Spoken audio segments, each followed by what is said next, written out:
자, 101번 보겠습니다.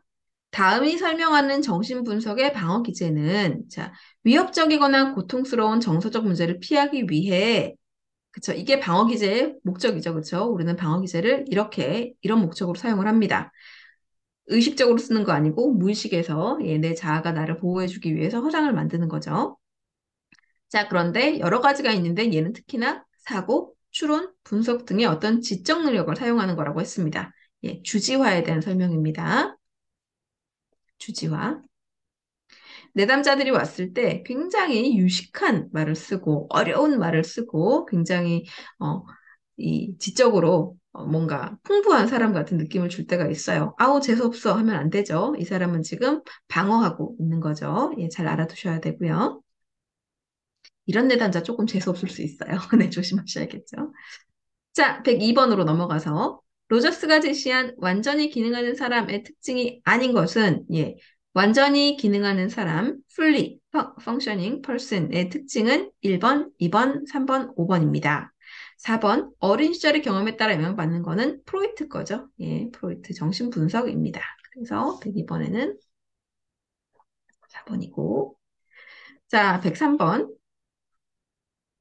경험적 세계 또는 주관적 경험으로도 불리는 개념으로 특정 순간에 개인이 지각하고 경험하는 모든 것을 이야기한다. 자, 이것이 아까 로저스가 얘기했던 유기체 자기 현상학적 장 중에서 현상학적 장의 정의입니다. 자, 103번 특히 좀 봐두시고요. 현상학적 장의 예, 정의였습니다. 자, 104번. 다음 중 상담 심리학의 행동주의 접근학자를 모두 고르세요. 104번 문제를 좀 잘 봐주시기 바랍니다. 왜냐? 우리말의 오묘함이 여기서도 나옵니다. 지금 일단 행동주의 학자는요, 여러분이 앞으로 잘 기억해 두셔야 하는 세 사람. 파블로프와 스키너와 자, 헐이 있습니다. 행동주의 학자들이고요. 펄스는 게슈탈트 학자이고요. 굉장히 대표적인 게슈탈트 학자인데 지금 베른을 교류 분석에 적어놨습니다. 베른이라는 학자가 누구지? 네, 이걸 베른이라고 읽은 겁니다. 번입니다. 번. 에릭 번을 이렇게 써놓은 겁니다. 자, 음, 이 책을 여러 개를 보다 보면요. 이 책에선 이렇게 얘기하고 저 책에선 저렇게 얘기하고 그 대표적인 예가 전치, 치환, 대치인 것 같아요. 전치, 치환, 대치. 이거 전부 다 영어로 번역하면, 영어로 쓰면 디스플레이스먼트라고 말씀드렸잖아요. 그쵸? 자, 그래서 이런 경우, 베른이 누구야에 너무 집착하지 않으셨으면 해요. 그래서 제가 해설지를 꼭 드리는 건데, 네. 어, 일단 우리는 행동주의 학자인 파블로프와 스키너와 허를 기억해 두고, 에릭 번을 베른이라고 쓰기도 한다는 사실만을 알고 넘어가도록 하겠습니다.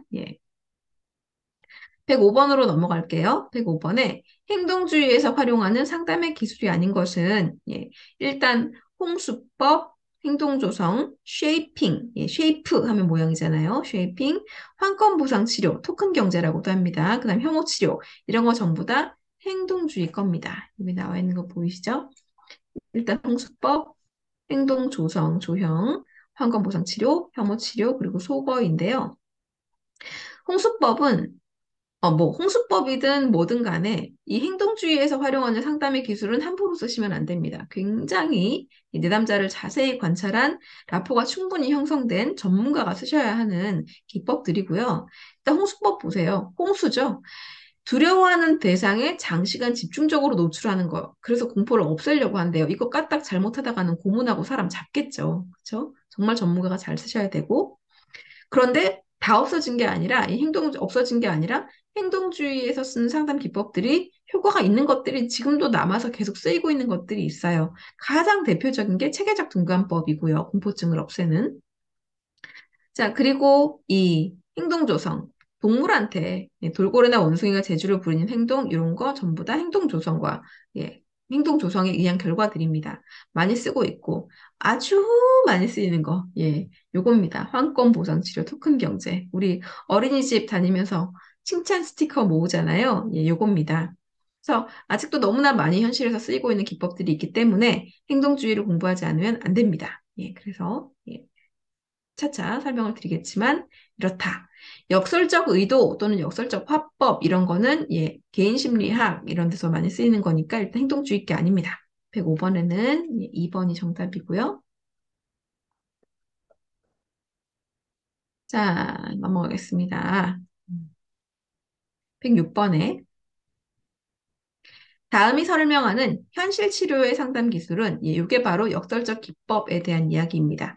일종의 언어 충격으로서 상담자는 내담자가 상담 과정에서 저항을 보이는 경우 내담자에게 말 같지도 않은 이상한, 엉뚱한, 모순된 요구를 하거나 지시를 하거나 해서 의도적으로 내담자를 좀 헷갈리게 만들고 멘붕을 유도하는 거예요. 딜레마에 빠뜨리는 겁니다. 이것도 역시 아무나 쓰면 안 되겠죠. 그렇죠? 역설적 기법입니다. 현실 치료 상담 기술에 이렇게 나와 있어요. 예, 유머나 역설적 기법이나 맞닥뜨리기, 직면, 은유적으로 표현하기, 동사로 표현하기 등등등이 있습니다. 되게 재밌는 것도 많은데, 예, 한번 쭉 보시고 넘어가면 되겠습니다. 107번, 다음에 설명하는 것은, 기본적인 신념과 가정을 포함하여 사건에 대한 한 개인의 지각과 반응을 형성하는 인지 구조. 말 되게 어렵게 해놨죠? 네, 스키마입니다. 스키마. 자, 여기 7번에 스키마 보이시죠? 자, 일단 요거는 이론적인 어떤 설명으로 써서 이렇게 어려운 거지 사람들이 가지고 있는 도식입니다. 도식이란 말이 더 어려운가요? 네, 스키마. 여튼 요거 스키마를 이해하시기 위해서는 발달 심리학을 할 때 여러 가지 예를 들어서 하면은 이해가 빠르니까요. 일단 사람이 가지고 있는 한 사람이 어떤 행동에 대해서 어떤 인지하는 어떤 사실에 대해서 반응을 하는 반응이 나오잖아요. 그때 가지고 있는 기존에 형성된 인지 구조라고만 생각하시면 되겠습니다. 그리고 일단 자동적 사고, 뭐 신념 체계, 자기 지시, 반유토피아주의 같은 보기도 어떤 건지 이렇게 같이 어찌 보면 107번이 가장 제가 추천드리는 공부법의 대표적인 모습이라고 할 수 있어요. 지금 답은 스키마인데, 자동적 사고나 신념 체계나 자기 지시나 반유토피아주의를 그냥 무시하고 넘어가셔도 이 문제에서는 별 지장이 없잖아요. 하지만 우리는 지금 시험을 보고 있는 게 아니라 공부를 하고 있는 중이기 때문에 이런 보기에 뭔가가 나왔을 때, 아, 이런 게 있구나, 없구나, 이런 게 이런 뜻이구나 하고 알아두시는 게 시간도 좀 줄여주고 공부를 좀 효율적으로 할 수 있게 만들어줍니다. 나온 보기가 또 나오는 경우가 많으니까요.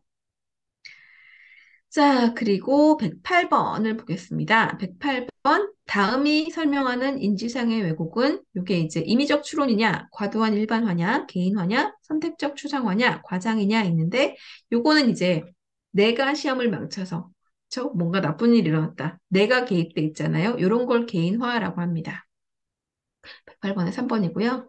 자, 60번에 제가 임의적 추론 까마귀 날자 배 떨어진다라는 것을 예를 들어서 설명을 쭉 해놓은 게 있을 거예요. 다시 한번 보고 오시면 되겠습니다. 여기에서는 3번 개인화가 답입니다.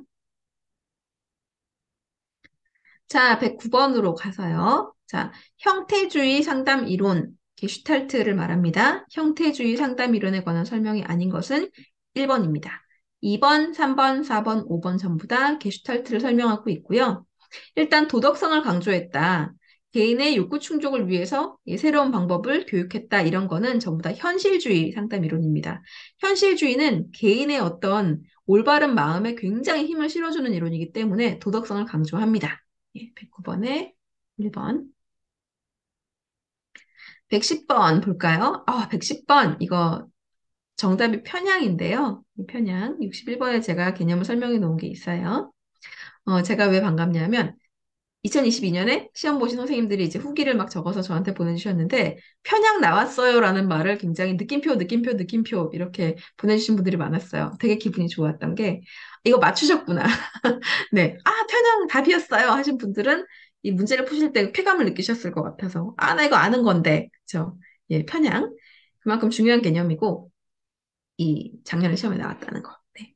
자, 감당하기 힘든 내적 갈등이나 환경 자극에 노출될 때 이에 압도당하지 않으려고 자신의 감각을 감각을 하나 빼주시고요. 또 오타가 났네요. 둔화시켜서 환경과의 접촉을 피하거나 약화시키는 거. 이게 바로 편향의 설명이고요. 이게 적절한 예인지는 모르겠지만, 우리 전기가 퍽 나간다. 눈앞이 하얘진다. 막, 또 어떤 상황에서 갑자기 혼절하거나 기절하거나 막 졸도하는 그런 거 있잖아요. 요거하고 연관시켜서 이해하시면 되겠습니다. 자, 111번. 교차 교류가, 교류 분석에 대한 이야기인데요. 교류 분석. 교류 분석은 transactional analysis입니다. 자, 그래서 교류를 하잖아요. 사람이. 요것에 대한 설명을 한 건데요.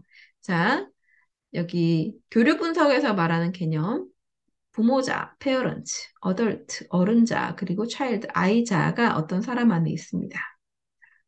입 달리고, 입 달리고. 그쵸? 여기에도 어떤 사람이 하나 있어요.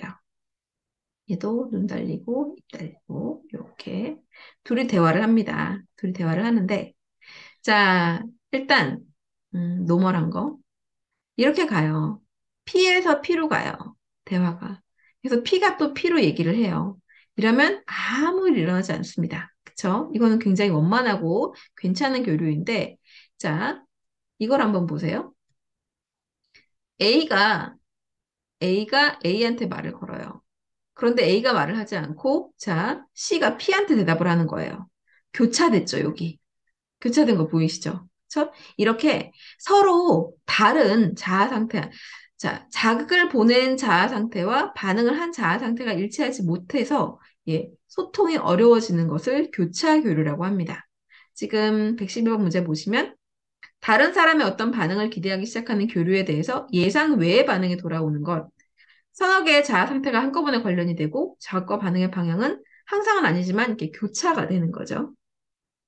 자, 자극을 직접 받은 자아 상태에서의 반응은 없고, 지금 여기 A가 A한테 줬잖아요. 근데 A는 반응을 안 했어요. 그쵸? 자, 그래서 언어적, 비언어적 의사소통이 일치하고, 인간관계 측면에서 이런 교류는 고통의 근원이 됩니다. 그래서 111번의 답은, 자, 111번의 답은, 교차교류가 몇 번이야? 2번이네요. 2번. 자, 그리고 112번. 스트로크에 대한 이야기가 나옵니다. 스트로크. 스트로크에 그 원칙이 있어요. 원칙이 있는데 지금 2번이 틀렸거든요. 자기 자신에게 스트로크를 주지 말라고 말을 합니다. 그렇게 해서 5개가 이제 교류 분석의 스트로크 경제에 대한 법칙이에요. 자기 자신에게 스트로크를 주지 마라라고 돼 있죠. 그렇죠? 그래서 정답은 2번이고 요거 5개 다 이해해 두시면 되겠습니다. 여기 교류 분석의 개념에 대해서 제가 적어놓은 게 보이시죠? 여기 스트로크가 있고 라켓 감정이 있고 뭐 인생 각본이니 각본 분석이니 하는 말이 교류 분석에서 많이 나옵니다. 이런 거 각본 치료. 교류 분석이 나올 때 다시 한번 설명을 드리도록 하겠습니다. 자, 113번입니다. 현실 치료에 대한 설명이 아닌 것은 아까 도덕성을 강조한다고 했죠. 인간은 궁극적으로 자기 결정적이고 자기의 삶에 대한 책임과 능력이 있다고 가정을 하고 그래서 사람의 어떤 순수함과 사람의 올바름에 힘을 확 실어주는 이론이라서 예, 어, 1번, 2번, 3번, 4번이 모두 현실 치료에 대한 설명이고 5번은 현상학이나 실존주의 어쩌고 얘기하는 건 다 게슈탈트입니다. 그래서 113번에 5번이네요. 자, 고생 정말 많으셨습니다. 이로써 상담 심리학 강의가 끝났습니다. 문제를 다 풀어봤고요. 다음 시간에는 심리학자에 대한 문제 영상을 올려드리도록 하겠습니다. 고생 많으셨습니다.